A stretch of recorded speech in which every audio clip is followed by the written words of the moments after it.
सुप्रभात बच्चों, RSS education group में आप सभी का पुनः स्वागत है। आज हम मुंशी प्रेमचंद द्वारा रचित चैप्टर दो बैलों की कथा के अभ्यास प्रश्नों पर परिचर्चा करेंगे। तो आइए परिचर्चा स्टार्ट करते हैं। अभ्यास प्रश्नों में पहला प्रश्न है आपका, कांजी हाउस में कैद पशुओं की हाजिरी क्यों ली जाती होगी। तो देखिए, इस प्रश्न का उत्तर आप यह लिख सकते हैं कि कांजी हाउस एक प्रकार से पशुओं की जेल थी। उसमें ऐसे आवारा पशु कैद होते थे जो दूसरों के खेतों में घुसकर फसलें नष्ट करते थे। इसलिए कांजी हाउस के मालिक का यह कर्तव्य था कि वह उन्हें जेल में सुरक्षित रखे तथा भागने न दे। इस कारण हर रोज उनकी हाजिरी लेनी पड़ती थी। इस प्रकार इसे व्यक्त कर सकते हैं आप लिखकर। और दूसरा प्रश्न है, छोटी बच्ची को बैलों के प्रति प्रेम क्यों उमड़ आया।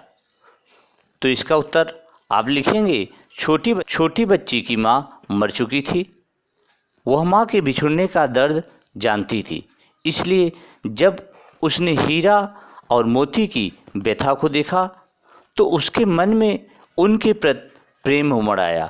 उसे लगा कि वे भी उसी की तरह अभागे हैं और अपने मालिक से दूर हो गए हैं। शायद इसलिए उस बच्ची को उनके ऊपर प्रेम उमड़ आया।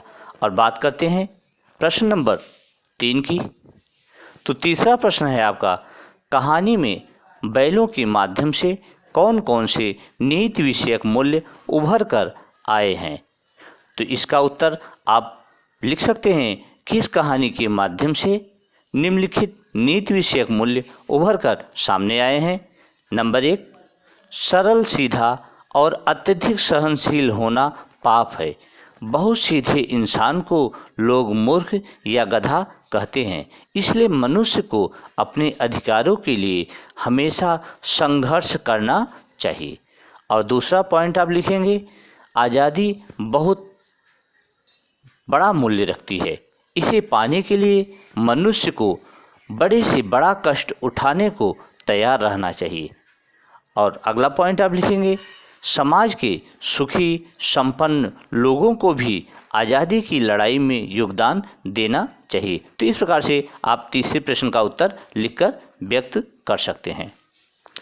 और कहानी का चौथा प्रश्न है आपका, प्रस्तुत कहानी में प्रेमचंद्र ने गधे की किन स्वभावगत विशेषताओं के आधार पर उसके प्रति रूढ़ अर्थ मूर्ख का प्रयोग न कर किस नए अर्थ की ओर संकेत किया है।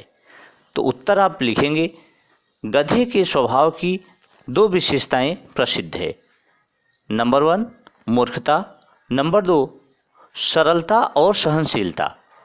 तो इस कहानी में लेखक ने गधे की सरलता और सहनशीलता की ओर हमारा ध्यान खींचा है, आकर्षित किया है। प्रेमचंद ने स्वयं लिखा है कि सद्गुणों का इतना अनादर कहीं नहीं देखा। कदाचित सीधापन संसार के लिए उपयुक्त नहीं है। कहानी में भी उन्होंने सीधेपन की दुर्दशा दिखलाई है, मूर्खता की नहीं। इसलिए लेखक ने सरलता और सीधेपन पर प्रकाश डाला है। तो अगले प्रश्न की बात करते हैं। प्रश्न नंबर 5वां है आपका, किन घटनाओं से पता चलता है कि हीरा और मोती में गहरी दोस्ती थी। तो इस प्रश्न का उत्तर आप लिख सकते हैं कि निम्नलिखित घटनाओं से यह पता चलता है कि हीरा मोती में गहरी दोस्ती थी। जैसे पहली घटना, दोनों एक साथ गाड़ी में जोते जाते थे तो यह कोशिश करते थे कि गाड़ी का अधिक भार किसी के ऊपर ना पड़े। दूसरी घटना, गया ने जब हीरा के नाक पर डंडा मारा तो मोती से सहा न गया। वह हल, रस्सी, जुआ, जोत सब लेकर भाग पड़ा। और तीसरी घटना, जब मटर के खेत में मटर खाते वक्त उनसे एक सांड आकर भिड़ गया तो दोनों ही उससे मिलकर और क्या करते हैं, युद्ध करने लगते हैं। चौथी घटना में आप लिख सकते हैं मोती मटर के खेत में मटर खाते खाते पकड़ा गया। हीरा उसे अकेला विपत्ति में देखकर वापस आ गया, क्योंकि हीरा चाहता तो भाग जाता, लेकिन हीरा ने देखा कि मोती पकड़ा गया है तो वह भी, उसकी प्रेम भावना वहाँ प्रकट होती है, वह भी वापस लौटकर चला आता है। अगली घटना में आप लिख सकते हैं कि कांजी हाउस में हीरा ने दीवार तोड़ डाली, उसे रस्सियों से बांध दिया गया। इस पर मोती ने उसका साथ दिया। पहले तो उसने बाड़े की दीवार तोड़कर हीरा का अधूरा काम पूरा किया, फिर उसका साथ देने के लिए उसी के साथ वहीं रह गया। तो इस प्रकार से उन दोनों में गहरी मित्रता को आप इसे लिखकर व्यक्त कर सकते हैं। अगला प्रश्न है आपका छठा प्रश्न, लेकिन औरत जात पर सींग चलाना मना है, यह भूल जाते हो। हीरा के इस कथन के माध्यम से स्त्री के प्रति प्रेमचंद के दृष्टिकोण को स्पष्ट कीजिए। तो देखिए, इस प्रश्न का आप उत्तर यह व्यक्त कर सकते हैं कि हीरा के इस कथन से यह ज्ञात होता है कि समाज में स्त्रियों के साथ दुर्व्यवहार किया जाता था, उन्हें शारीरिक यातनाएं दी जाती थी। इसलिए समाज में ये नियम बनाए जाते थे कि उन्हें पुरुष समाज शारीरिक दंड न दे। हीरा और मोती भले इंसानों के प्रतीक हैं, इसलिए उनके कथन सभ्य समाज पर लागू होते हैं। असभ्य समाज में स्त्रियों को प्रताड़ित किया जाता था। तो इस प्रकार आप इसका भी उत्तर व्यक्त कर सकते हैं। सातवां प्रश्न है आपका, किसान जीवन वाले समाज में पशु और मनुष्य के आपसी संबंधों को कहानी में किस तरह व्यक्त किया गया है। तो इसका उत्तर, किसान जीवन में मनुष्य और पशुओं के आपसी संबंध बहुत गहरे तथा अच्छे रहे हैं। किसान पशुओं को घर के सदस्य की भांति प्रेम करता था और पशु अपने स्वामी के लिए जी जान देने को तैयार रहते थे। झूरी हीरा और मोती को बच्चों की तरह झूरी हीरा और मोती को बच्चों की तरह स्नेह करता था, तभी तो उसने उनके सुंदर सुंदर नाम रखे हीरा मोती। वह उन्हें अपनी आंखों से दूर नहीं करना चाहता था। जब हीरा मोती उसकी ससुराल से लौटकर वापस उसके घर पर आकर नांद के पास खड़े हो जाते हैं तो उसका हृदय आनंद से भर जाता है। गांव के बच्चों ने भी बैलों की स्वामी भक्ति को देखकर उसका अभिनंदन किया। इससे पता चलता है कि किसान अपने पशुओं से मानवीय व्यवहार करते हैं। अगला प्रश्न है, आठवां प्रश्न, इतना तो हो ही गया कि 9-10 प्राणियों की जान बच गई, वे सब तो आशीर्वाद देंगे। मोती के इस कथन के आलोक में उसकी विशेषताएं बताइए। तो इस प्रश्न का आप उत्तर व्यक्त कर सकते हैं कि मोती स्वभाव से उग्र किंतु दयालु बैल था। वह किसी पर भी अत्याचार होते देखकर उग्र हो जाता था, वह अत्याचारी से भिड़ जाता था। कांजी हाउस में भी उसने कैद पशुओं पर दया करके बाड़े की दीवार तोड़ डाली और उन्हें आज़ाद करा दिया।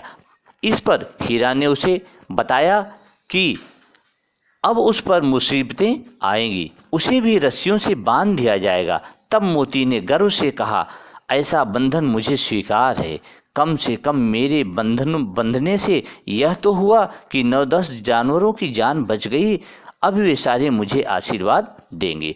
तो इस कथन से मोती की दयालुता, उग्रता तथा बलिदान भावना का ज्ञान होता है। और 9वां प्रश्न है आपका, आशय स्पष्ट कीजिए। क, अवश्य ही उनमें कोई ऐसी गुप्त शक्ति थी जिससे जीवों में श्रेष्ठता का दावा करने वाला मनुष्य वंचित है। तो इसका उत्तर आप लिखेंगे, हीरा और मोती बिना कोई वचन कहे एक दूसरे के मन की बात समझ जाते थे। प्रायः वे एक दूसरे से स्नेह की बातें सोचते थे। यद्यपि मनुष्य स्वयं को संसार के प्राणियों में श्रेष्ठ मानता है, किंतु उसमें भी यह शक्ति नहीं है। और ख है, उस एक रोटी से उनकी भूख तो क्या शांत होती, पर दोनों के हृदय को मानो भोजन मिल गया। इसका उत्तर आप लिखेंगे, हीरा और मोती गया के घर बंधे हुए थे। गया ने उनके साथ अपमानपूर्ण व्यवहार किया था, इसलिए वे नाराज थे। परंतु तभी एक नन्ही लड़की ने आकर उन्हें एक रोटी खिला दी। उस रोटी से उनका पेट तो नहीं भर सका, परंतु उसे खाकर उनका हृदय जरूर संतुष्ट हो गया। उन्होंने बालिका के प्रेम का अनुभव कर लिया और प्रसन्न हो उठे। तो इस प्रकार इसके उत्तर को भी आप व्यक्त कर सकते हैं। और अंतिम इस चैप्टर का अभ्यास प्रश्न का 10वां प्रश्न है। प्रश्न नंबर 10, गया ने हीरा मोती को दोनों बार सूखा भूसा खाने के लिए दिया, क्योंकि क ख ग घ 4 ऑप्शन है इसमें, चारों ऑप्शन में आपको सही ऑप्शन चुनना है। क है, गया पराये बैलों पर अधिक खर्च नहीं करना चाहता था। तो देखिए ये गलत है। ख, गरीबी के कारण खली आदि खरीदना उसके बस की बात न थी, यह भी गलत है। ग, वह हीरा मोती के व्यवहार से बहुत दुखी था। तो यह इसका आंसर सही है, क्योंकि हीरा मोती बार बार जो भागने की चेष्टा करते थे उससे वह क्या था, दुखी था। और घ, उसे खली आदि सामग्री की जानकारी न थी, तो यह भी गलत है। तो आपका 10वें प्रश्न का ग आंसर सही है। तो आपको यह वीडियो कैसा लगा वैसा कमेंट बॉक्स में कमेंट करिएगा, और वीडियो अगर अच्छा लगा हो तो सब्सक्राइब और लाइक अवश्य करिएगा, जिससे हमारी सभी वीडियो आपको आसानी से प्राप्त हो सके। तो आज के लिए बस इतना ही। धन्यवाद।